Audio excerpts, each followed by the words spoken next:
You are listening to the Life Coach School podcast with Brooke Castillo, episode number 255. Welcome to the Life Coach School podcast, where it's all about real clients, real problems, and real coaching. And now, your host, Master Coach Instructor, Brooke Castillo. What's up, everybody? Today's the best day ever on the podcast. Today, we have the best guest we've ever had and will ever have. Trying to make her totally nervous.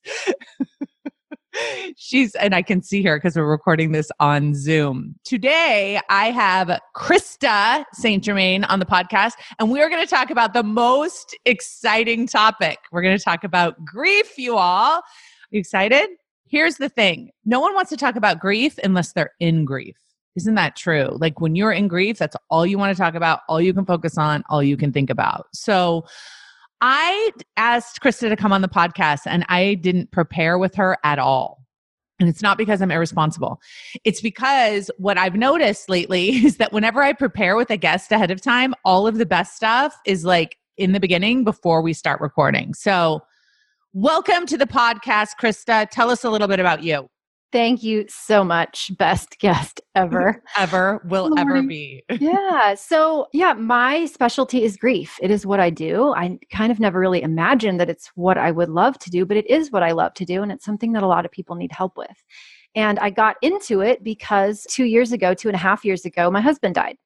So I got launched into my own grief experience and, eventually managed to come out the other side, actually stronger and more resilient and happier than I went in. And that is an amazing thing. And so now I get to share that with other people. Yeah, that's great. So Krista is a life coach. She got trained through the Life Coach School. She works specifically with people who are going through grief. Her specialty is widowed moms, because that's closest to home, but she works with anyone who is going through the experience of grief. And one of the things that I want to do on this podcast today is just open up that conversation, because I actually think there's a lot of really taboo things when it comes to grief. I think that there's like this idea that there's a right way to do it. And in fact, there's structure to it and there's stages to it. You have to follow them exactly. And there should be crying involved and there should be wearing black involved and lots of mourning. And I just think it's fascinating how the expectation of how other people grieve is so interesting. And I think it can leave us feeling like we're doing it wrong. And so I'm really excited to talk to you about that piece of it. And I'm going to share the way that I'd like to start. And I definitely want to hear more about your story of grief and your process that you went through. But I'm going to share my story first and just open it up to get your insight, because I'm kind of fascinated by it. I had 3 deaths in my life within a 6-month period. And my experience of those 3 deaths was very different. My experience of grief through those 3 deaths was very different. And I learned so much about myself and about grieving and about grief. And this morning on my walk, I was thinking about this, and I was thinking that there is a difference between the feeling of grief, right, and the action of grieving. And I hadn't thought about that distinction before. And everything that I think about and look at is through the lens of the model now. But when I went through these 3 losses, these 3 deaths, I didn't have the model yet. So it's very interesting to look back. So the first person I lost was my dad. My dad died of alcoholism, cirrhosis. He literally drank himself to death. My dad was the most hilarious drunk and the craziest, most fun guy, but crazy, reckless, and self-destructive. And he went to rehab. He knew that was his last chance. Called a cab from rehab, of course he did, to come pick him up and drive him home. And he basically just continued to drink until his body shut down.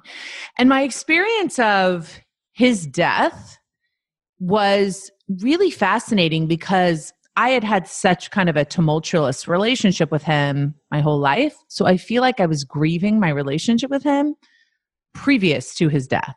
right, prior to his death. So my relationship with him was very, I would say, sporadic. I rarely talked to him. He wasn't a big part of my life in the physical sense, right? I think our dads are a big part of our life always, because we're always thinking, or I was thinking about him a lot, my relationship with him and how it affected me, but I didn't actually have a lot of conversations with him. So when I found out he died, it was really fascinating. I had a girlfriend who was coming out of town to visit me, like on her way to my house right before I found out that he had died. And she didn't know anything about him. And we weren't even that close. And I still went out to dinner with her. I still had dinner with her. I didn't really cry when he died.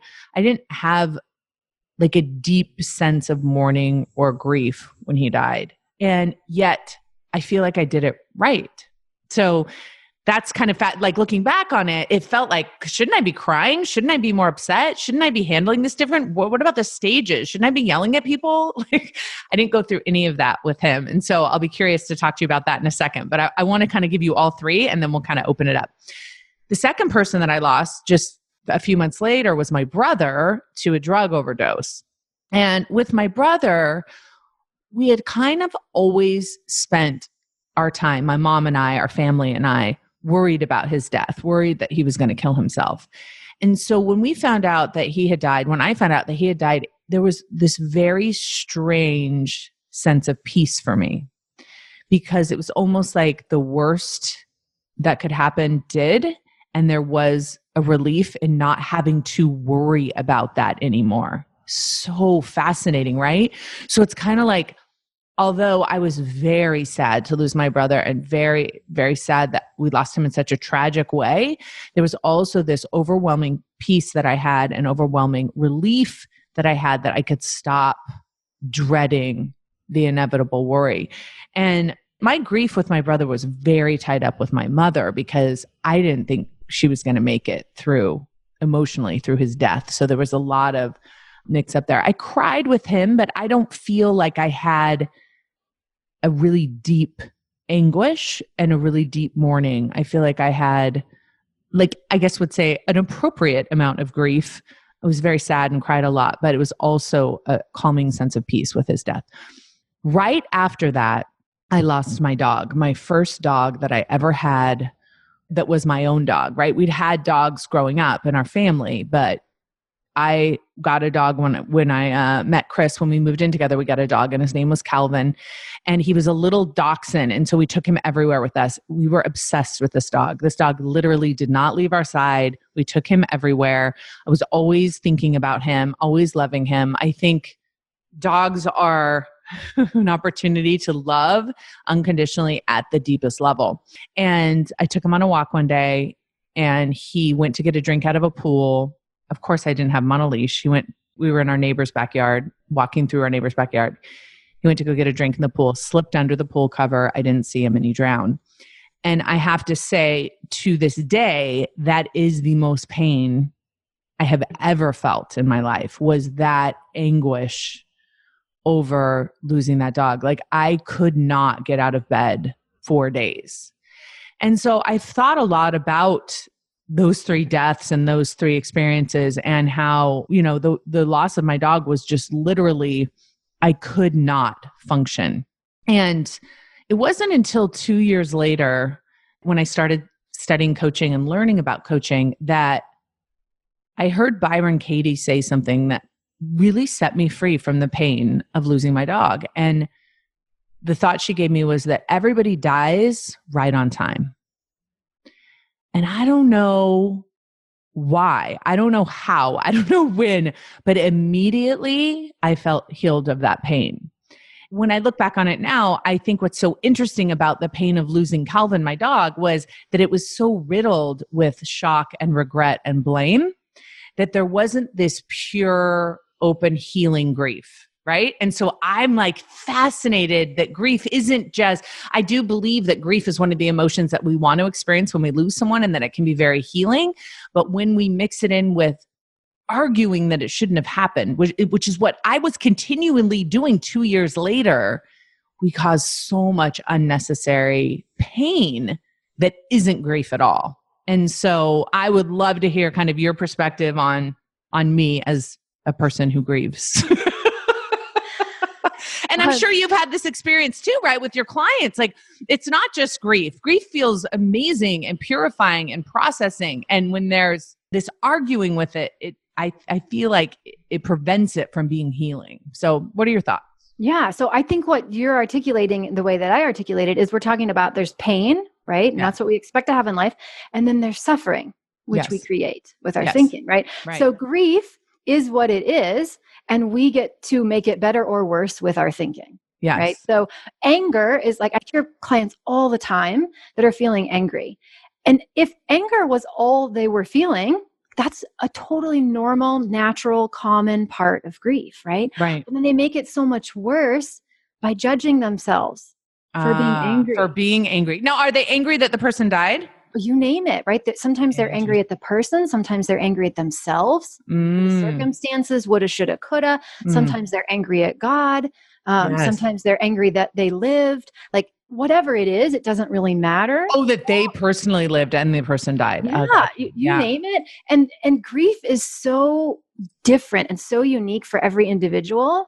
But what I see so much is that instead of just allowing it to be what it is, you just heap all of this judgment and unnecessary pain on top of ourselves and turn that pain into suffering. Yes. Yes. And I think for me, like, what was so fascinating when I lost Calvin was I thought so much about this, why it hurt so much. And I do think that a huge part of it was a lot of my identity was tied up with him, just in the sense that, like, I was this dog's mom and I was with him all day, every day.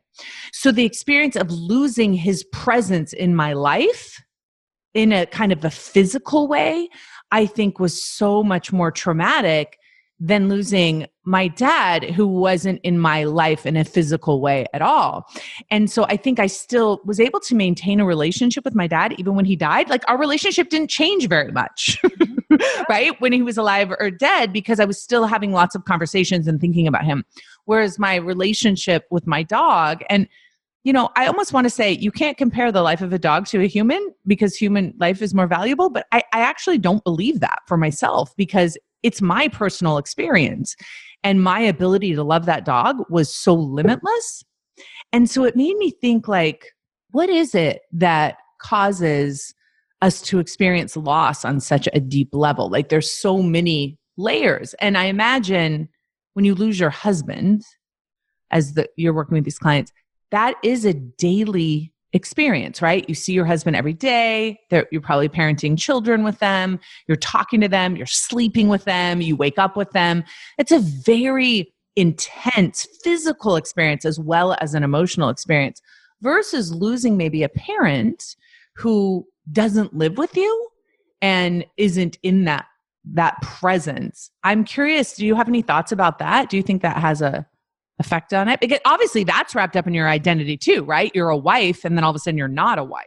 Oh, it affects every area of your life. Yes. For sure, right? And that's not to say that it's only just losing a spouse that affects all areas of your life. Right. And, you know, you think about the difference between a parent and a spouse, or a parent and a child. You know, we have these thoughts that there is a natural order of things. Yes. So often it's easier to think, well, okay, they were older than me, or they had this issue, or we saw this coming, or we just have these things that make certain losses less painful or more acceptable in our minds than others. And it's so interesting, right? Because we do this as a culture. Right. And we judge each other's losses. Yes. And then we try and like play this stacking game. Yes. And we do this compare and despair thing with our grief versus someone else's. Right? See so much offense and hurt by people when really what they're trying to do is maybe relate to one another. And it ends up causing this, well, how dare you tell me that your divorce was, you know, painful when I just lost my husband, or, you know, I shouldn't be sad about losing my so-and-so because this person just lost their so-and-so, or the circumstances were so tragic for this versus that. Just all a bunch of, you know, judgment and thought, and not helpful. Yeah, that's so interesting. So like if somebody tells you that they lost their dog or they lost their grandmother or their second aunt or something, we make like an assumption versus like if you lose a child, that pain is worse or whatever. And I think that that's so fascinating to be able to say, well, that's worse. It's kind of like there's this hierarchy of pain. Yeah. And what I've realized is that we create so much of, if you look at the model, grief is caused by our thinking. Death doesn't cause our emotion. And it's really hard for people when it comes to death to talk about, right? Because they feel this and believe me, I know what this feels like, that overwhelming sense of loss that actually feels involuntary. Mm-hmm. Can you relate to that? Was that your experience of it? Yeah, it's instant agony. Yes, agony. You don't feel like you're choosing that in the moment at all. In fact, it's really off-putting to be told when it's not a thought that you can understand or agree with, that, this happened for a reason and, they're better off, or any of these or everybody dies right on time. Right. Like I remember listening to you, right? And I remember some of the things that you were saying that I was just like, no, that's not for me. Like that's, it's great that she thinks that, but I don't think that. And as time went by and as I kind of tested these thoughts and tested them with where I was and my healing and the work that I was doing, it's so fascinating to see how thoughts that aren't available to you immediately, you start to believe in the potential of them. Mm-hmm. Right. And then that's interesting. You start to see like, okay, I could accept that thought if I wanted it. It could be my choice. It's an option for me. And then like, all of the options unfold and things like, what was the quote? Byron Katie said, everyone dies right on time. Yeah, and I feel like had she told me that right when my dad or brother or dog had died, I would be like, no. Yeah. But I will say that when I heard it, it just let me stop trying to control it, which is so asinine, right? I was trying to control the fact that my dog had died 2 years later. Mm-hmm. I was arguing with it, renegotiating it. He shouldn't have. He was just a puppy. He was just so little. I should have paid closer attention. All of that was just so useless. It was causing me so much pain. And in 1 minute, hearing that one thought, it was all completely gone. Mm-hmm. And that's not to say that it would be for anyone. And it's not to say that thought would have served me in the moment of losing someone. But I think that what I have seen is that when we argue with what is true and when we worry about what could be, we never win. We never win. And that grief is part of the human experience and it is and can be very healing. Yeah. And when we feel like we're accosting ourselves with our own grief, I think that we're doing it in a way that's not serving anything or anyone. Yeah. Right. Because I've coached people that have been in grief for 25 years. Oh, time has nothing to do with it. That's one of the biggest myths, right? Just give it time. That's not true at all. Say more about that. Well, time can pass, right? It's not the amount of time that passes. It's what you do with that time. It's what you choose to think during that time, right? Time in and of itself doesn't do anything. Yeah. So I wonder, had I not heard that from Byron Katie, if I still would be in pain. Like it was like a looping pain that was just agonizing, right? And I got more dogs and they brought me joy, but it was like joy on top of agony instead of... And think about how that works. I mean, what we know about neural pathways, right? We think a thought, we feel a feeling, we reinforce that and we'll create a pattern. Yes. Right? So time doesn't just alleviate that. No. It actually, if we keep thinking the same thought and having the same feeling, we just reinforce it. Yes. Yes. So what do you think about this idea? Like when I lost my dad and I didn't cry and I don't really think I went through a process of grief after he died. I actually think I grieved him and my relationship with him before he died. What are your thoughts on that? No, I think that's very common. So first of all, people get really hung up, as you mentioned, on this whole, stages of grief. Yeah. And it is so unuseful. And what most people think they're talking about when they say stages of grief, they're thinking about denial and anger and bargaining and depression and acceptance and all of that, right? Kubler-Ross's work. Her work was not on grief. Her work was on death and dying. And okay, what?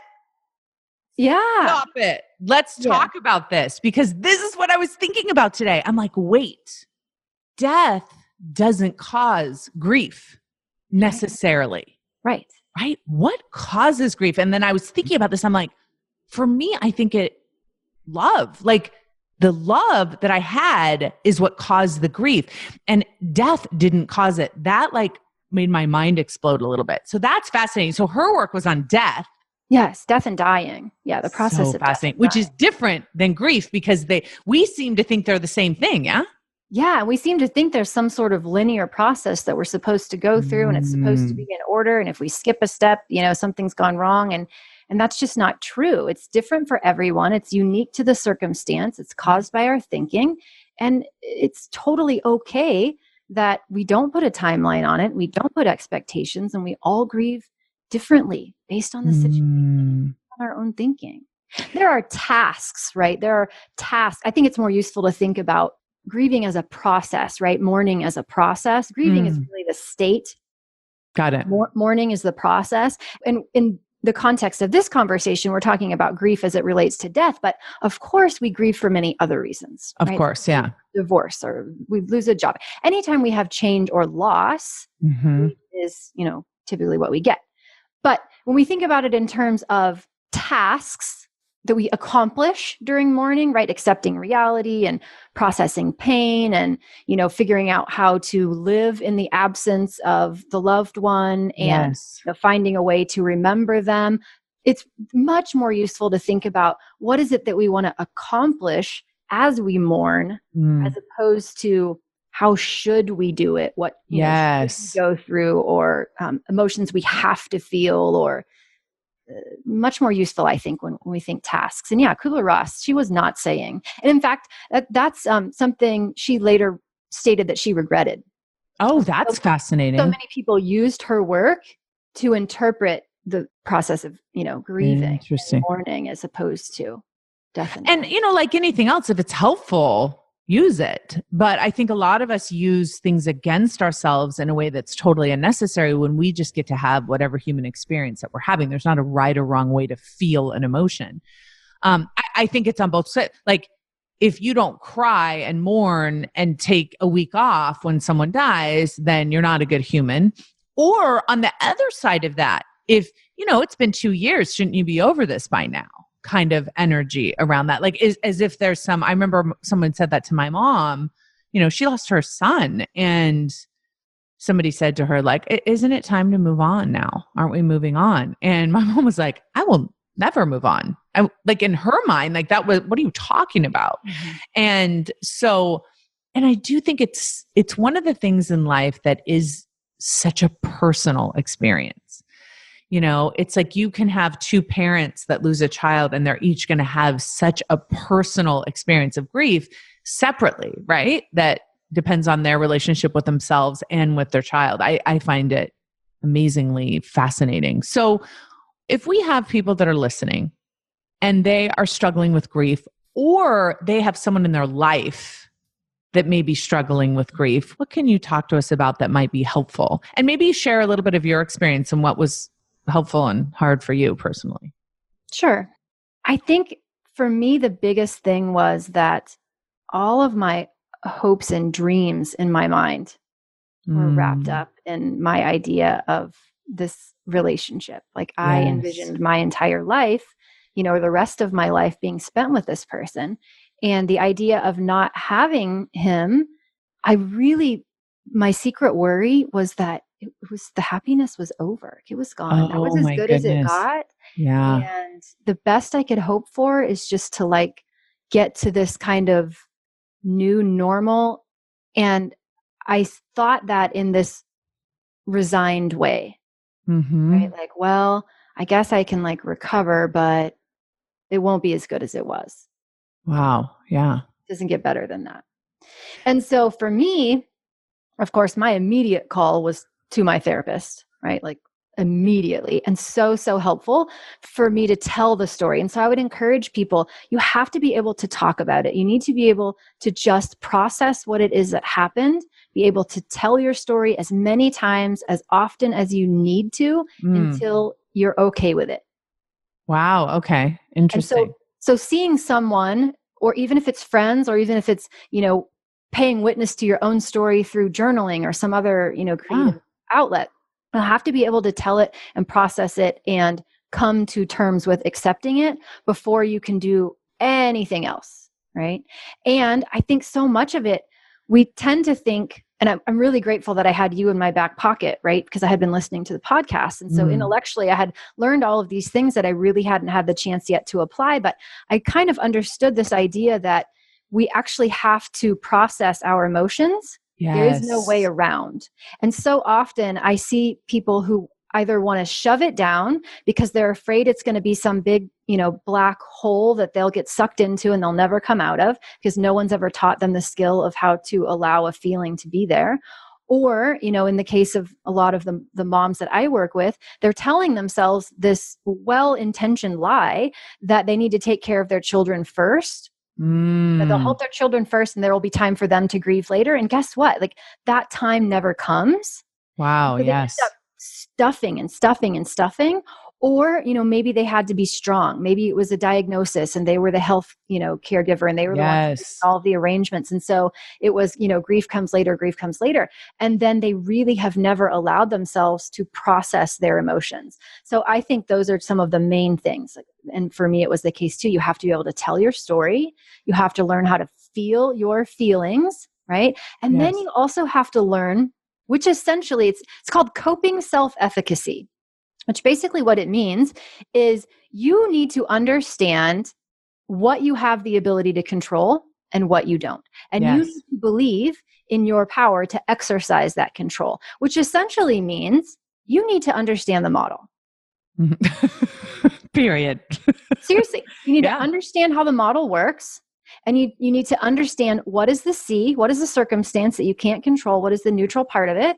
Yes. And then really truly believe and exercise your ability to choose your thinking on purpose and create your emotional state and all of it. Yes. Right?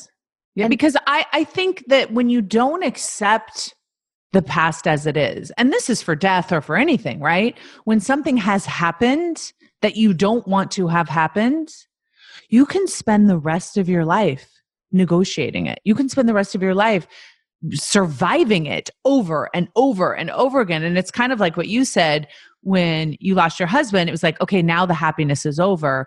It was taken away from me by something I can't control, leaves you feeling, so powerless. And like you just have to survive the rest of your life. Right. Yeah. So I think that's a huge piece of it. It has been for me in all of the areas where I've grieved, is just understanding that this is part of the human experience. And it does happen sometimes. Mm-hmm. And for me, there's nothing we can do about it, because one of the things that, and I think this is kind of that bargaining idea, right? Is that we think that there was something we could have done in cases where clearly, like a car accident or, something that, like with me, with my dog, I felt like, of course it was my responsibility, but understanding that there was no way to change that. What had happened was like so obvious and yet not to me. Yeah. Like I kept trying to change it.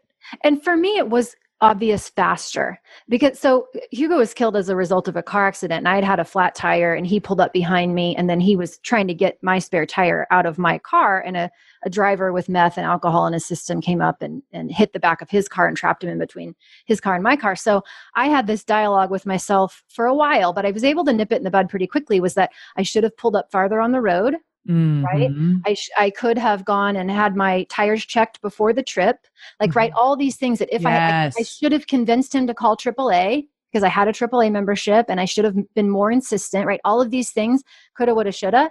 And at a point you just realize, wait a minute, I can do that for eternity. And it won't change anything. And the only thing it actually does is give my power away to something I can't control. And perpetuate pain that serves no processing purpose. So the way that I feel about grief and my experience of grief in life is that it is an amazing healing process to go through when you've lost someone or something. I think that if you do it without all of the judgment and, like you said, the anger and the blame and the pointing of the fingers and the hate, I think that because a lot of times we turn hate outwards or inwards, or like you said, to God or to the universe or whatever. I think that when you can process just the purity of grief, it feels very similar. To me, it feels like the flip side of love, right? Because there's no reason to grieve if there is no love. Mhm. And so for me, that does feel healing and purposeful and useful in our lives, even though it doesn't feel good at all, right? So, and I do think the other thing was, so you were there at the accident. Yeah. So then there's this whole other piece, right? So I think the fact that I was there, with my dog, and I found him and I pulled him out and I was giving him mouth to mouth. I think there's all this trauma that is sometimes around death too, that has nothing to do with the grieving process, has nothing to do, it's a whole separate kind of processing that needs to happen. Yes. Yeah, for sure. And it's crazy, but it's almost like a different skill set. It's a different focus that I had to kind of process through. And I think that's true for violence and accidents and any kind of trauma that you're experiencing and seeing as part of, I guess we would call it like death, right? Yeah. And it's all just so unique. There's so many variables and it's just all unique. And that's what makes overly categorizing or overly simplifying so unuseful. Yeah. Or saying that there's a right way to do it or a professional way to do it. Yeah. Yeah. Or even that there is, because I think for sure we now know, right, that growth can come from loss. Yes. It can be a catalyst for higher satisfaction in life. Yes. But we have to be really careful with that, because it's one thing if the bereaved is choosing that path for themselves because it's what they want. It's another thing if we say, well, you should find the gifts of grief. Is that how they say it too? Oh, it's very like condescending, right? And if we don't want to imply that there is a right or a wrong way to do it. You don't have to find a gift in this loss if you don't want to. Yeah. If you want to, you can. So tell me this, when you were going through this and you had all the people around you, and we don't know what to say, we don't know what to do. We don't all we do is bake shit, right? And casseroles, and we bring them to your house. But what do you think, I don't even want to say the right or an appropriate thing, because I don't know that there is, but what are your thoughts on that? Yeah. So I think most of what we say is we're very well intentioned, but because we're not taught, in our culture that to talk about death, we often don't. And so then when it happens, we're very uncomfortable. We don't know what to say. Yes. What I would avoid doing is comparing. I would avoid comparison, and I would avoid telling the person that you know how they feel. Okay. Or you know what it's like, right? Because it doesn't matter, even if you've had your own very personal experience, your experience is your experience. And it's just not possible for me to know how you feel. Yes. So I love you. I'm so sorry this happened. I am here for you. Right? It can't go wrong with that. Can't go wrong with that. And, another question that people often ask, which I think is also well-intentioned, but is, how are you? And that can be a difficult one to answer. Yeah, I can imagine. Oy vey. So, a better one to ask is, how are you today? Okay. Right? We can grapple with how we are today much easier than how we are. And it's so much easier to open up to someone and be honest when you get the how are you today versus the inclination that we have with the how are you, which is just to lie about it and say we're fine because we don't want to open the can of worms. Yes. And, we're going to say what we're feeling and that person's going to feel awkward. And then it's they're just trying to be nice is typically what the griever thinks. Yeah. Interesting. And I think a lot of times we can make assumptions without just asking, do you want to be alone or do you want me to be here? It's like, oh, I'm sure you want to be alone, assuming that the person wants to be alone and that not reaching out to them, or assuming that they want you there or that they need you there too. Yeah. Asking them what they need most. Yes. Giving them the opportunity to tell you how to support them. Yes. Yes. So you do most of your work, which I find really fascinating, kind of after the fact, right? So you're not dealing most of the time. I don't think you're dealing with women who have just lost their husbands within the last week or two. Is that Correct. right? Or not usually that early. Okay. So you're dealing with kind of once they've gone through the initial experience of it, what are some of the things that you are noticing with people that are kind of into the later, I don't even know that, I don't even want to say like there's stages of it, but kind of once there's been a few weeks that have passed, or maybe even a few months, or I guess sometimes it's a few years, isn't it? Yeah. Still dealing with it. It's all so different and dependent on the individual and the circumstances. Some of the things that I notice are relationship issues, especially, family of origin issues that maybe felt tolerable to the person or weren't actively causing issues when the spouse was alive, that now that he has passed have just either blown up or they're no longer able to deal with it, right? Fascinating. So before I could deal with my parents, now I can't, right? I see that a lot. Also, like a lot of confidence issues come up, right? So you're confident parenting as a team, making decisions as a team, doing things that, before you had this person who was doing it with you. And so you had this thought that it was better that way. And now you have this thought that you can't do it this way. Right? Yes. So filled with self-doubt and so much worry about, I'm going to parent my children wrong, or I'm going to do this wrong, or so concerned about the judgment of others and what will people think if I, when do I date? What's the right? Oh yeah. Dating. Yeah. Interesting. Should I wear my ring? Should I not wear my ring? All interesting. And of course, wouldn't it be nice if you could just write a book? Here's exactly what you do. Here's how to parent your children. This is when you take the ring off. This is when you start dating again, right? Yeah. It would be so nice if it was all just really clean and a rule book. And of course, it can't be that way for everyone. That's where coaching is so beautiful, because I think that being able to talk to someone about all of the things that you're experiencing, even if it's not, something that other people would understand. Like, what if you're not crying? What if you don't feel bad? What if you, like, I was imagining, what if you're in a situation where you had divorced in your mind many years before, and there's just so many, or maybe it's a love of your life you just met. Like, that's a very different experience. And to say that like losing your husband is the same for everybody is crazy. Right. So you had said that your experience you feel like you've really come out of it stronger and different in a good way. So tell me, can you share with us maybe some ways that you were able to do that? Yeah. So I think recognizing what I could change versus what I couldn't, and then starting to make purposeful choices. Yes. So I think anytime you have a significant loss, we really quickly reevaluate life, right? Like, whoa, it's shorter than I thought. What am I really doing here? Is this what I want to do with my life? And so for me, it was an opportunity to really do an assessment of what am I doing with my life? And do I like my career? And am I making a difference on this planet? And how could I make more of a difference? And just reassess and restructure. And so that's what I did, right? So now I have a sense of purpose that I really never had before.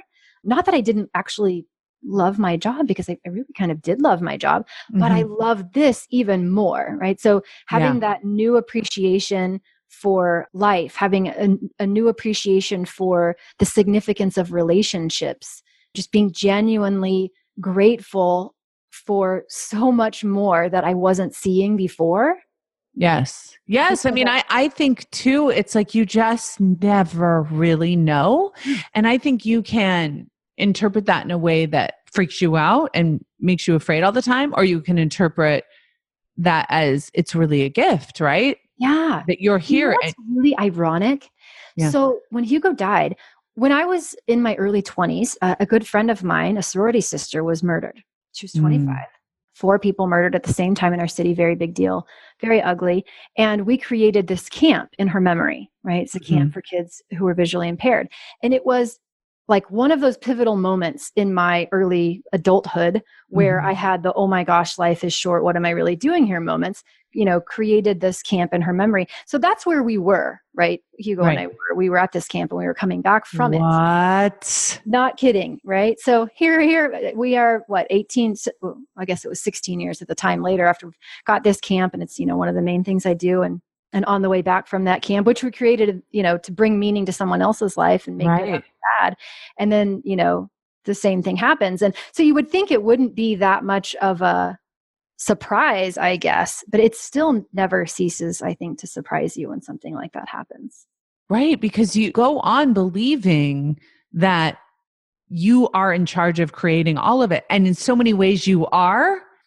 And then you realize in not. every way you're not as well. And that's the balance of being alive that I think is so precious and so terrifying all at once, right? So I think you can grow from experience depending on what you decide to make it mean, which you could have decided to make it mean that this keeps happening, nothing ever works out, you're never going to be happy again, and that should have never happened, which, by the way, I would never fault anyone that did believe that didn't understand that that was a choice, but that truly is a choice. And by the way, I don't think it's the right choice or the wrong choice. Yeah. See what I'm saying? It's just a choice. It's a choice. And people start to feel like they don't have choices. Yes. In terms of how they interpret it. Is there anything else you think's been helpful for you?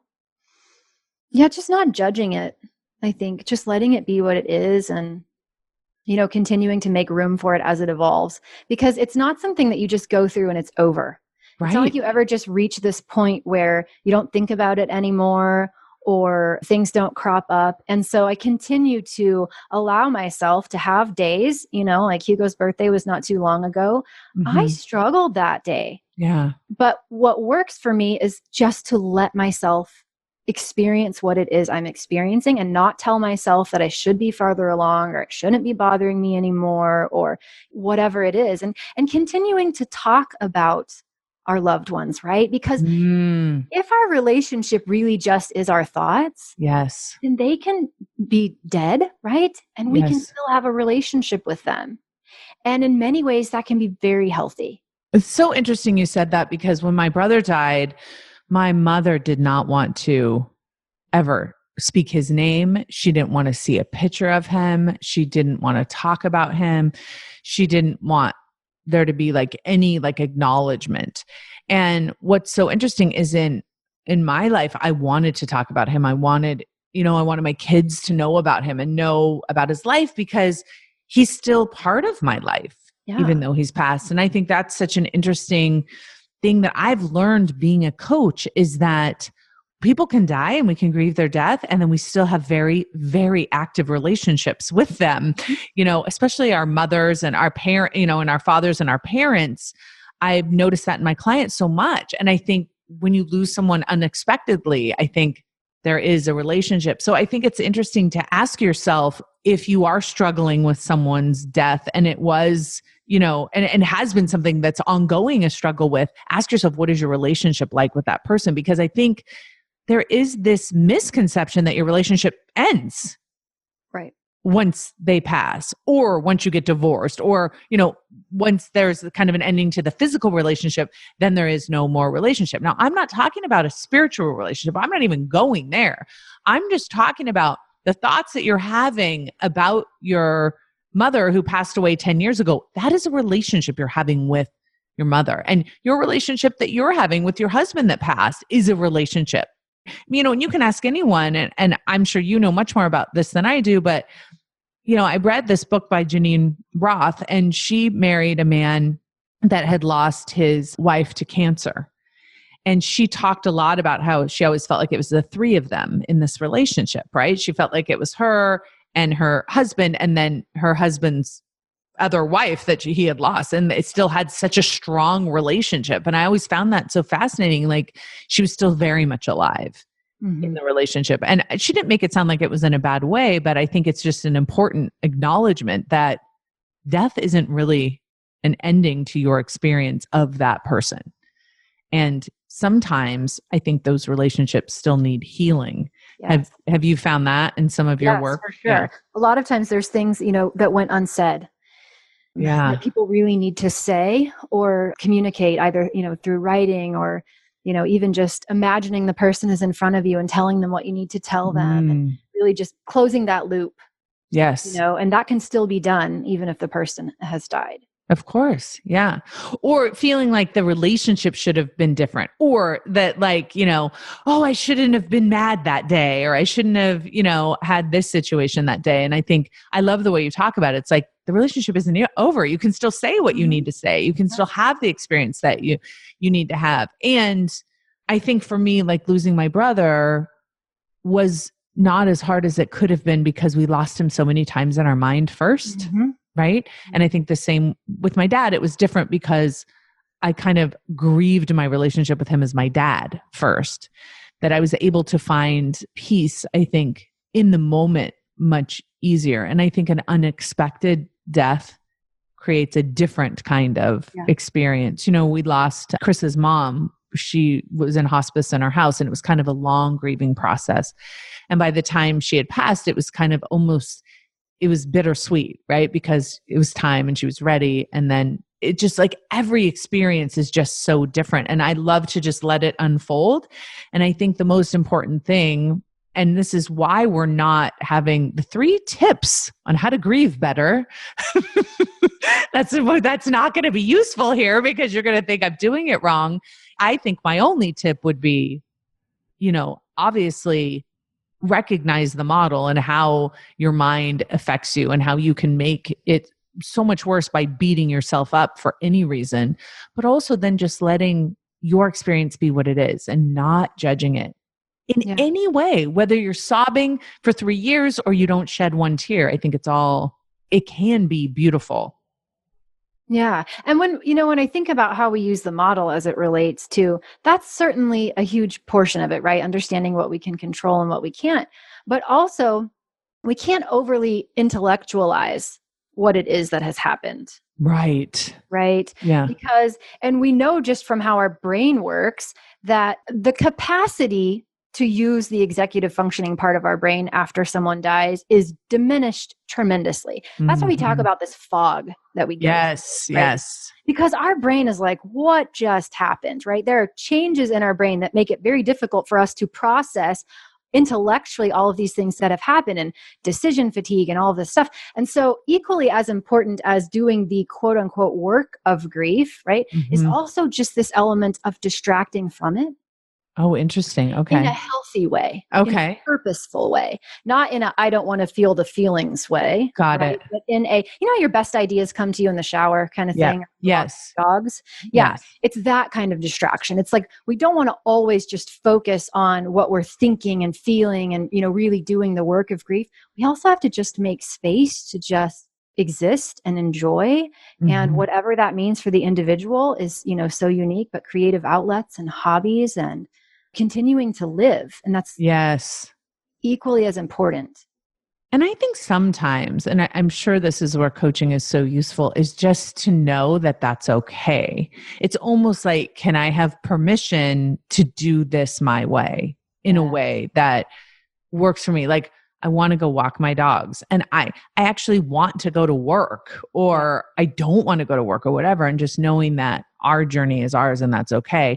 And also having someone help us when we've lost our way a little bit and we're arguing or beating ourselves up or adding suffering to, really clean processing of pain. So tell us how you work with clients. Tell us how that process works, especially for people who aren't really familiar with life coaching. What would it be like for someone to hire you? So I always meet with people first because not everyone is a good fit for what I offer. Right. So I always want to make sure that I actually do believe I can help the person first. Yes. And so once I understand what it is that they want and what they've tried and where they're stuck, and I think that I can help them, then it's a combination of a few things. So it's, of course, individual coaching. I always tell people, and I do a lot of coaching with clients who still are in therapy and have me as their coach. Right? Yes. We work together and we're doing very different things, right? Yep. So their therapist is going to do a lot more listening and letting them vent and letting them process and tell the story, right? Whereas I'm going to be looking for ways that they are making their grief harder on themselves with their thinking, or because they lack the skills that they need on, how to feel their feelings and those kinds of things, and helping them see what's going on in their mind that they do have the ability to control. So it's very different. So it's a mix of, coaching individually. I work with people one-on-one, and then also just teaching them the tools that they need so that by the time we're done coaching, they're not dependent on me. They have a solid self-coaching practice and they understand the basics of what they need to do to continue to support themselves in this process. Yeah. One of the ways that I like to describe the difference between therapy and coaching, and why I've found it very effective to work with clients that are in therapy, is I feel like, let's let the therapist help you process what happened, and I'll help you start to consider the future. Right. And that's a very, I think, challenging thing when you've had a huge loss, and there's timing, when you're ready for that. And then once you are ready, it might feel scary, and might be a lot of different emotions going on with that. So I think life coaching is one of the most amazing gifts for grief and for people that are grieving and going through this, because like you said, there's so many different components to it that you may not process in therapy. Just the little things, like even when you said, when do you take the ring off? And what about the closet and, the bed and all of this, the little things that you may not want to discuss with your friends. You may want to, and I think that's the other thing about coaching that you provide, is just holding that space for them to come up with their own answers. Whereas your friend, I feel like as a friend, I'm always like, well, this is what you should do. And this is how you should do it. And I'm sure of it, versus just, it's harder for me to because I just want to fix everything when it comes to my friends. And then when I'm a coach, I feel like there's nothing to be fixed. Right. It's so good. Okay. So if people want to know more about what you offer, or maybe they want to hire you as a coach, what should they do? My best guest that I've ever had in the world. They should do one of two things. They should either go to my website, which is coachingwithkrista.com, or they can email. With the K, y'all. With the K, Krista, coachingwithkrista.com, or just email me at krista@coachingwithkrista.com. And we'll get on the phone and we'll see, where they are really struggling and if it's a good fit and how I can help. I love it. I love it. Thank you so much for coming on the podcast. I can't believe how long we talked.